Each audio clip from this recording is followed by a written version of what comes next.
Bismillah. Assalamualaikum warahmatullahi wabarakatuh. Di sesi ini kita akan bicara tentang konsep dasar dari sebuah sistem informasi manajemen.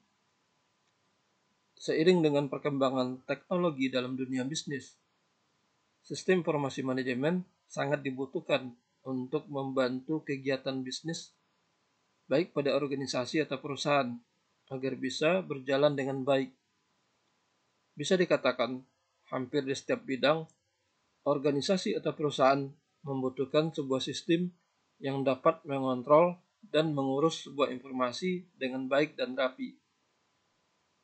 Jika awalnya SIM atau sistem informasi manajemen digunakan pada industri atau pabrik, saat ini sistem informasi manajemen juga digunakan pada organisasi lain, seperti rumah sakit, baik untuk penanganan dan manajemen pasien atau dokter praktik, kemudian implementasi pada kampus, bengkel, perpustakaan, dan bidang lainnya.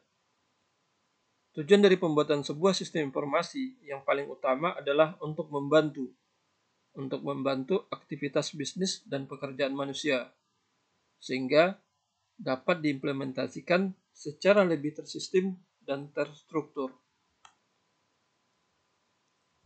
Adapun bahasan dalam materi sesi ini, yang pertama adalah pengertian dari sistem informasi manajemen. Kemudian, mengapa kita perlu mempelajari sistem informasi manajemen. Berikutnya, tentang fungsi sistem informasi manajemen pada bisnis.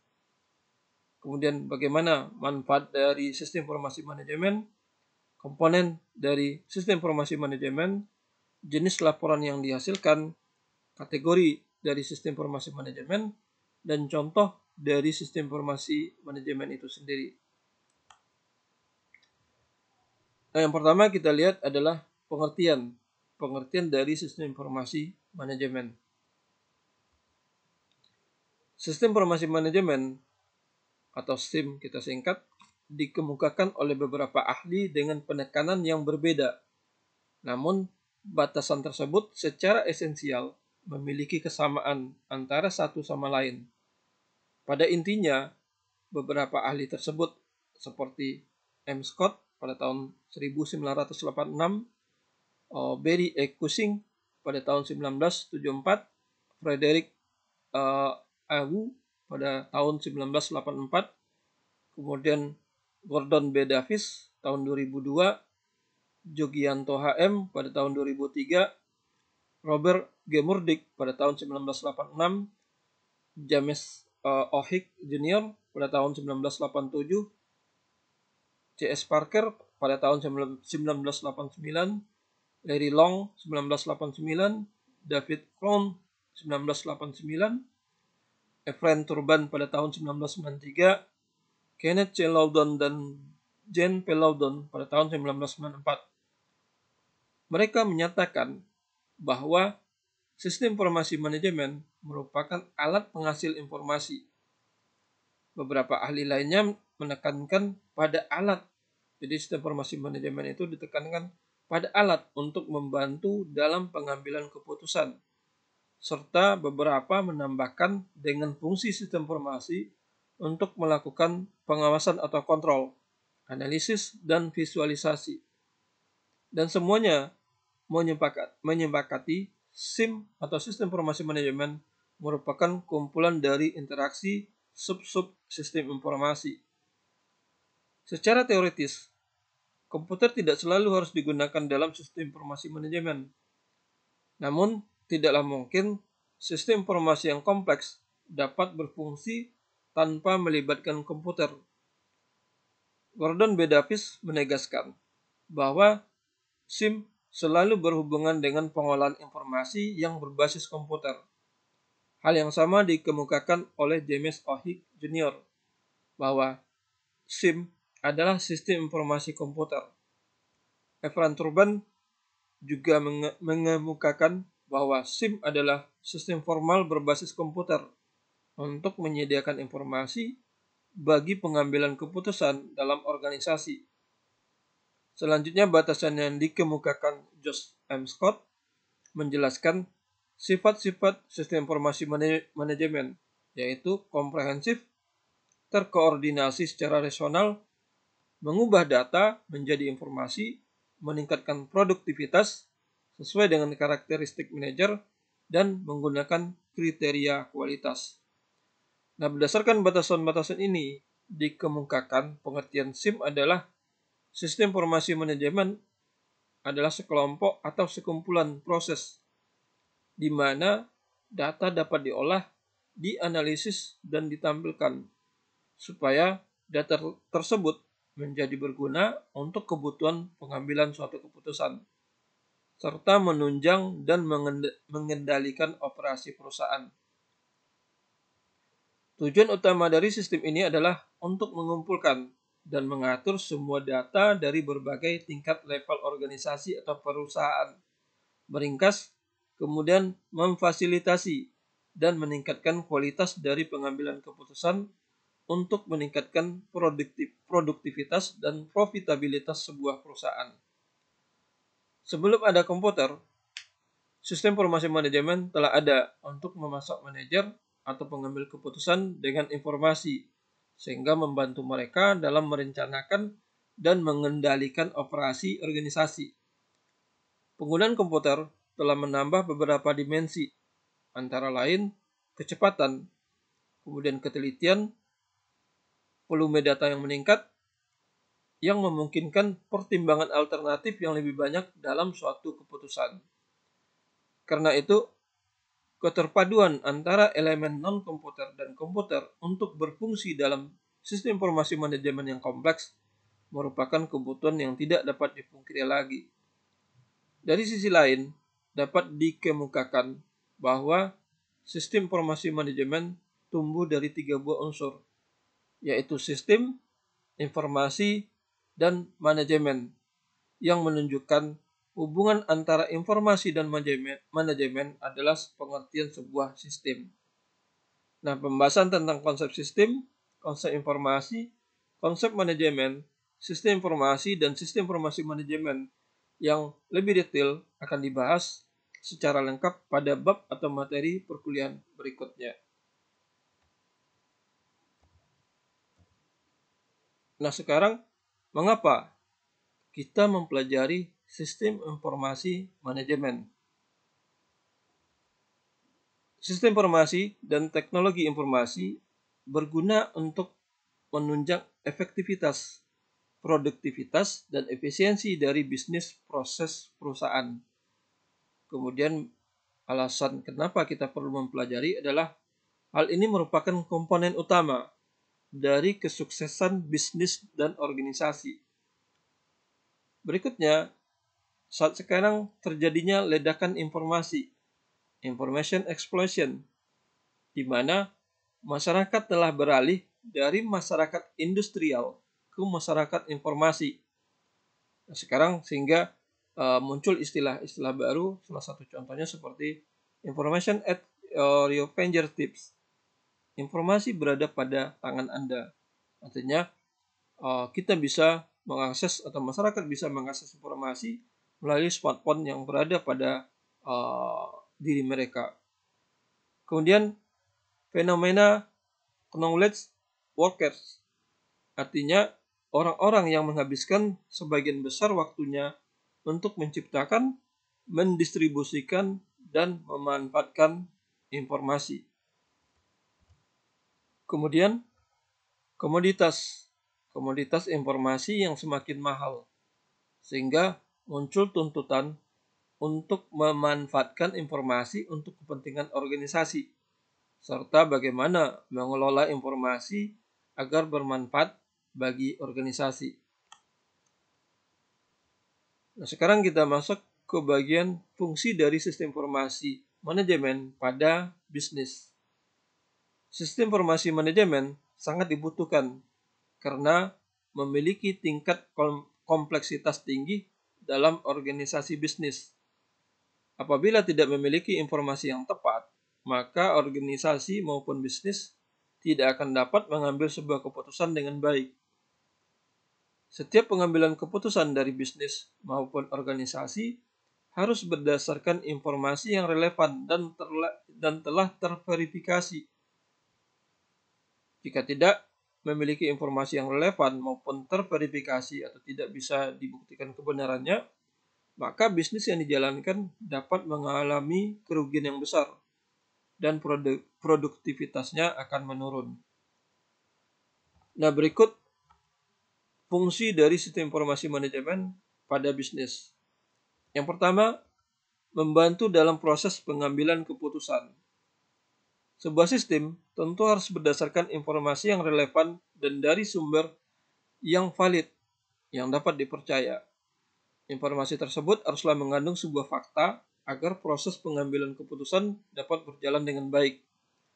Dengan adanya sistem informasi manajemen dalam bisnis yang dilakukan, maka pengambilan keputusan akan lebih mudah dan terstruktur dengan baik. Yang kedua, membantu dalam menemukan suatu masalah. Sistem informasi manajemen dapat memberikan informasi yang relevan dalam setiap aspek kegiatan. Apabila terdapat kesalahan pada manajemen, maka informasi pada sistem informasi manajemen akan memberikan solusi pada permasalahan tersebut. Yang ketiga, membantu dalam hal membandingkan kinerja bisnis. Di dalam sistem juga ada tercatat atau tersimpan catatan, histori data, dan menyimpan data dalam sebuah basis data atau database. Sehingga pada sistem informasi manajemen dapat membandingkan kinerja bisnis dengan lebih mudah dan cepat. Berikutnya, membantu dalam hal koordinasi antar departemen. Terkadang di beberapa perusahaan bisnis, mereka memiliki beberapa departemen dan menjalankan tugasnya masing-masing, sehingga perlu adanya sebuah sistem yang dapat mengkoordinasikan tiap departemen dengan baik. Sistem informasi manajemen di sini memiliki kemampuan untuk membantu koordinasi masing-masing departemen. Nah, pertukaran informasi menjadi lebih baik dan cepat dengan manajemen yang terstruktur. Kemudian hubungan yang sehat akan membentuk orang dalam departemen itu dapat saling berbagi informasi dengan baik. Nah, selanjutnya kita lihat manfaat dari sistem informasi manajemen. Dengan menggunakan sistem informasi manajemen pada perusahaan, maka dapat meningkatkan kinerja dari bisnis yang dijalankan. Nah, berikut beberapa manfaat dari penggunaan sistem informasi manajemen dalam bisnis. Yang pertama, manajer dapat membandingkan hasil kinerja yang telah direncanakan serta dapat menganalisis kelemahan dan kekuatan dalam kinerja dan rencana bisnis. Kemudian, seorang manajer juga dapat memiliki kemampuan untuk menerima umpan balik dari kinerja bisnis yang dijalankan. Berikutnya, manajemen mendapatkan gambaran umum dari setiap operasi yang dilaksanakan. Selanjutnya, banyak keputusan yang dialih tugaskan dari manajemen atas menuju ke level organisasi yang lebih efisien dengan memperhatikan faktor pengalaman dan pengetahuan yang dimiliki. Organisasi juga dapat memaksimalkan manfaat berikutnya. Organisasi dapat memaksimalkan manfaat dari investasi dengan cara melihat dan mengidentifikasi apakah sistem dan informasi berfungsi dengan semestinya atau tidak. Kemudian, perusahaan dapat mendorong proses peningkatan alur kerja sehingga menghasilkan penyelarasan terhadap proses bisnis yang lebih baik dengan kebutuhan setiap pelanggan. Berikutnya, yang terakhir, meningkatkan kualitas dari sumber daya manusia sehingga dalam sistem unit kerja dapat lebih sistematis dan terorganisir.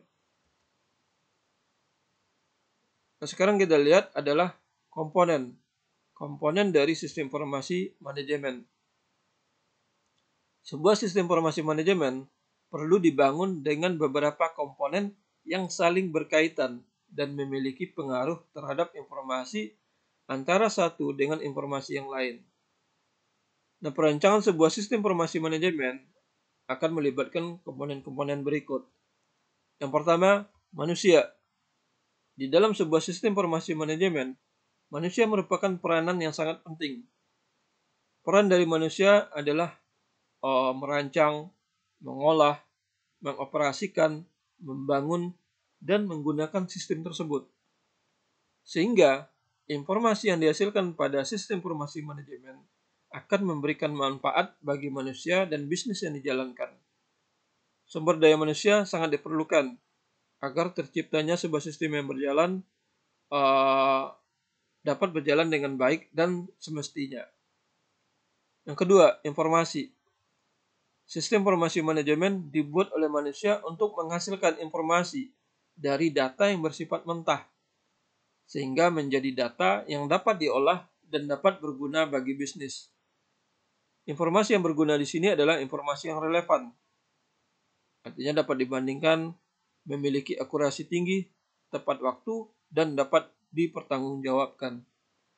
Nah, informasi yang telah memenuhi syarat di atas akan memberikan manfaat yang besar bagi manusia serta bisnis yang dijalankan.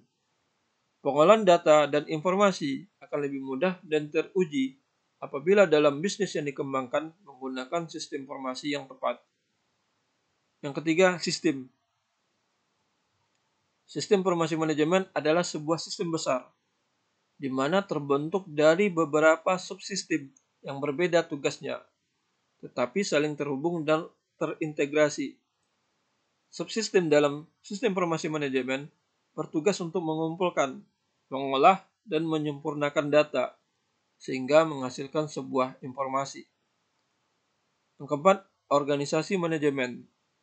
Setiap usaha dan bisnis membentuk organisasi manajemen untuk mencapai tujuan dari usaha dan bisnisnya. Nah, fungsi dari organisasi manajemen sendiri adalah untuk mengorganisir, melaksanakan, merencanakan, dan mengontrol operasional perusahaan atau organisasi. Yang kelima, pengambilan keputusan. Pengambilan keputusan dapat diambil apabila bisnis tersebut memiliki informasi yang relevan dan dapat dipertanggungjawabkan.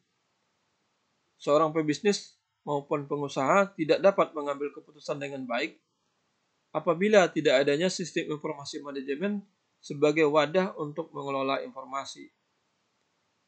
Nah, dapat dikatakan bahwa dasar pertimbangan untuk mengambil sebuah keputusan adalah menggunakan sistem informasi manajemen. Selain itu, informasi juga harus bersifat relevan, sesuai, berkaitan, dan mengandung fakta serta tidak ada unsur rekayasa. Kemudian, apa jenis laporan yang dihasilkan oleh sebuah sistem informasi manajemen? Pada umumnya, sistem informasi manajemen digunakan untuk menyimpan data dan membuat laporan yang akan digunakan oleh profesional bisnis sebagai analis dan membuat keputusan. Berikut setidaknya terdapat 3 jenis laporan yang dihasilkan dari sistem informasi manajemen. Yang pertama, real time.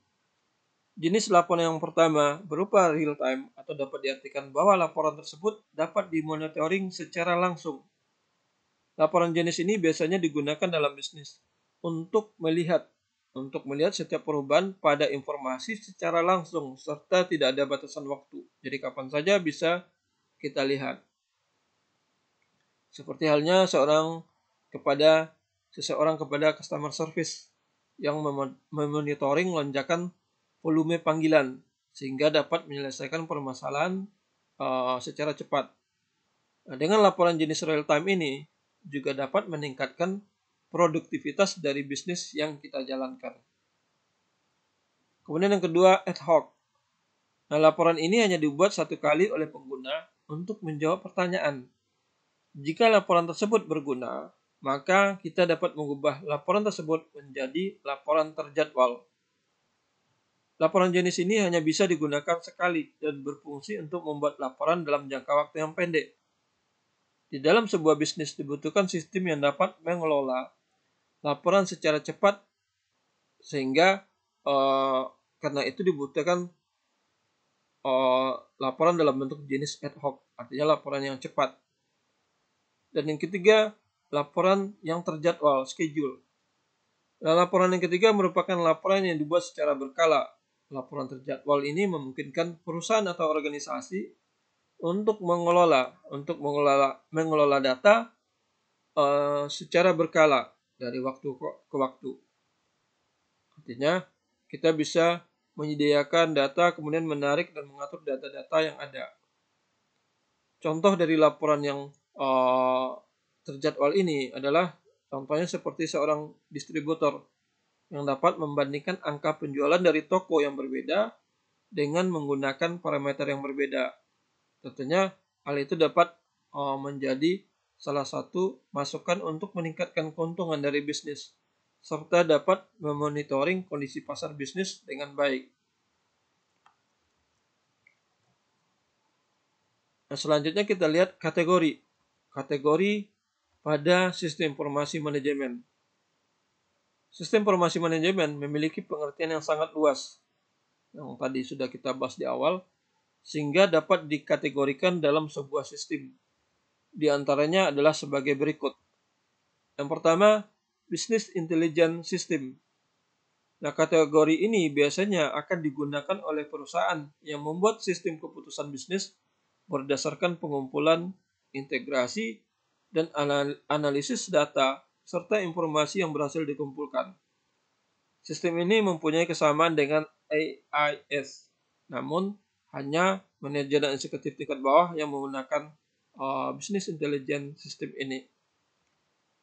Yang kedua, Executive Information System. Nah, sistem AIS ini, manajemen tingkat senior lebih sering menggunakan Executive Information System untuk membantu dalam membuat keputusan untuk mempengaruhi organisasi. Nah, hal yang perlu dipersiapkan oleh eksekutif adalah data dengan tingkat akurasi yang tinggi dan memiliki kemampuan untuk membaca data secara tepat dan akurat. Yang ketiga, Customer Relationship Management. CRM menyimpan berbagai informasi mengenai pelanggan, meliputi penjualan, informasi kontak, serta peluang pendapatan yang diperoleh. Departemen pemasaran, layanan pelanggan, bisnis analisis, dan tim penjualan akan sering menggunakan sistem Customer Relationship Management. Berikutnya, Salesforce Automation System. Nah, komponen khusus dari sistem Salesforce Automation System ini mampu untuk mengotomatisasikan banyak tugas yang dilakukan oleh tim atau departemen penjualan. Komponen tersebut mencakup manajemen kontak, pelacakan atau tracking, pembuatan kontak, hingga manajemen pemesanan. Berikutnya, Financial Accounting System. Nah, untuk kategori ini dikhususkan bagi tiap departemen yang bergerak di bidang akuntansi dan keuangan. Contoh tugas yang dilakukan adalah menghitung utang dagang misalnya, dan piutang dagang. Berikutnya, Knowledge Management System. Sebuah layanan pelanggan dapat memanfaatkan KMS untuk menjawab setiap pertanyaan serta memberikan solusi dari permasalahan yang ada. Ini seperti supporting untuk ke pelanggan. Kemudian berikutnya adalah Marketing Information System. Nah, tiap tim pemasaran atau marketing akan menggunakan Marketing Information System untuk dapat melaporkan efektivitas dari proses pemasaran yang telah dilakukan. Selain itu juga dimanfaatkan sebagai data yang dapat dianalisa untuk membantu marketing di masa yang akan datang. Kemudian berikutnya Supply Chain Management System. Nah, contoh perusahaan yang menggunakan SCM adalah seperti bisnis retail dan manufaktur, yang mana digunakan untuk melacak aliran sumber daya, bahan, dan layanan, mulai awal pengembangan hingga proses pengiriman atau distribusi produk. Berikutnya, Transaction Processing System. Nah, salah satu contohnya adalah Point of Sales atau POS. Ini termasuk ke dalam TPS, Transaction Processing System, di mana sistem tersebut dapat memungkinkan pengunjung atau pelanggan atau seseorang mencari tempat. Contohnya seperti wisatawan. Wisatawan bisa mencari hotel atau penginapan secara cepat dan berkualitas.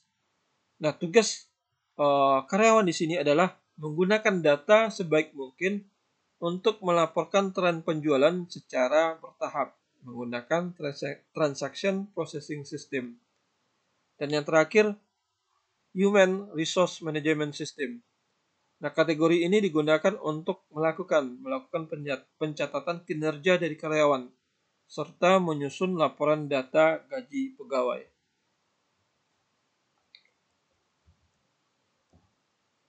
Nah, sekarang kita lihat adalah contoh dari sistem informasi manajemen. Nah, berikut beberapa contoh dari sistem informasi manajemen yang bisa disampaikan secara global. Yang pertama adalah Enterprise Resource Planning. Nah, sistem ini sangat sering digunakan oleh perusahaan besar. Walau tidak menutup kemungkinan perusahaan kecil maupun rintisan juga dapat menggunakan sistem ini. Enterprise Resource Planning digunakan untuk memanajemen dan mengelola data yang terintegrasi antar unit dalam perusahaan. Kemudian yang kedua, Supply Chain Management. Sistem ini sangat bermanfaat bagi pihak manajemen untuk melakukan integrasi data. Contohnya seperti manajemen suplai bahan baku dimulai dari pemasok, produsen, pengecer hingga konsumen. Kemudian yang ketiga, Transaction Processing System. Nah, sistem ini berfungsi untuk melakukan proses data dalam jumlah besar serta transaksi yang besar dan dilakukan secara rutin. Nah, sistem ini sangat cocok untuk bisnis yang bergerak dalam hal keuangan seperti inventaris, perbankan, dan yang lainnya. Yang keempat, Office Automation System. Nah, sistem ini digunakan untuk mempermudah dan memperlancar komunikasi antar departemen dalam suatu perusahaan. Kemudian dapat mengintegrasikan antar server dalam perusahaan. Contohnya di sini adalah seperti penggunaan email atau yang lainnya. Yang kelima, Informatic Management System. Nah, sistem ini mendukung proses spektrum tugas dalam organisasi. Yang dimaksud spektrum di sini adalah menggabungkan beberapa tugas menjadi satu dan saling terintegrasi. Selain itu, IMS juga dapat menyatukan beberapa fungsi informasi dengan program komputerisasi seperti e-procurement. Nah, sistem ini sangat cocok untuk menganalisis sebuah informasi atau digunakan untuk mengambil keputusan. Yang keenam, Knowledge Work System. Nah, sistem yang satu ini lebih mengarah dalam hal mengintegrasikan pengetahuan baru ke dalam sebuah organisasi atau entitas. Pengetahuan di sini maksudnya adalah sebuah hal baru yang dapat meningkatkan produktivitas dalam bisnis yang dijalankan. Berikutnya adalah Group Decision Support System dan Computer Support Collaborative Work System. Nah, GDSS merupakan sistem yang berfungsi untuk mencari solusi dari sebuah permasalahan yang diperoleh melalui pengumpulan pengetahuan dalam kelompok dan tidak bersifat individu. Pada umumnya, data dapat berupa kuesioner, skenario, maupun konsultasi. Nah, contoh dari sistem tersebut, salah satu contohnya adalah e-government. Kemudian berikutnya export system dan artificial intelligence. Nah, sistem ini sedikit berbeda dengan sistem yang lain karena penerapannya menggunakan kecerdasan buatan. Fungsi dari sistem ini adalah dapat menganalisa permasalahan dengan bantuan tenaga ahli yang telah diprogram sebelumnya. Jadi kemampuan ahli dimasukkan ke dalam sebuah program. Nah, contoh dari penerapan expert system dan artificial intelligence adalah pembuatan sistem jadwal mekanik. Itu salah satu contohnya. Kemudian yang kesembilan, executive support system. Nah, sistem ini mampu membantu manajer dalam berinteraksi dengan lingkungan perusahaan. Interaksi tersebut dapat berupa dalam bantuan grafik dan alat komunikasi lainnya. Dan yang terakhir adalah decision support system. Nah, sistem ini akan membantu seorang manajer dalam mengambil sebuah keputusan dengan cara mengamati lingkungan di dalam perusahaan. Pengamatan di sini sangat penting agar bisnis yang dijalankan dapat berkembang dan meningkatkan produktivitas. Nah, sebagai penutup dari sesi ini, kita bisa ambil kesimpulan. Yang pertama, pengertian dari sistem informasi manajemen. Yakni sistem informasi manajemen adalah sekelompok atau sekumpulan proses di mana data dapat diolah, dianalisis, dan ditampilkan supaya data tersebut menjadi berguna untuk kebutuhan pengambilan suatu keputusan, serta menunjang dan mengendalikan operasi perusahaan. Dan tujuan utama dari sistem adalah untuk mengumpulkan dan mengatur semua data dari berbagai tingkat level organisasi atau perusahaan, beringkas, kemudian memfasilitasi dan meningkatkan kualitas dari pengambilan keputusan untuk meningkatkan produktivitas dan profitabilitas sebuah perusahaan. Nah, kesimpulan berikutnya adalah fungsi pada sistem informasi manajemen pada bisnis. Yang pertama adalah membantu dalam proses pengambilan keputusan. Kemudian membantu dalam menemukan suatu masalah. Kemudian juga membantu dalam hal membandingkan kinerja bisnis dan membantu dalam hal koordinasi antar departemen. Kemudian komponen dari sistem informasi manajemen yang pertama adalah manusia, kemudian informasi, berikutnya sistem, selanjutnya organisasi manajemen, dan yang terakhir pengambilan keputusan. Nah, sistem informasi manajemen akan menghasilkan laporan dalam bentuk 3 jenis. Yang pertama, real time, artinya dapat dimonitoring secara langsung. Kemudian ad hoc, hanya bisa digunakan sekali dan berfungsi untuk membuat laporan dalam jangka waktu yang pendek. Dan yang terakhir, schedule, laporan yang dibuat secara berkala. Baik, untuk sesi materi kali ini Bapak cukupkan. Diakhiri dengan Assalamualaikum warahmatullahi wabarakatuh.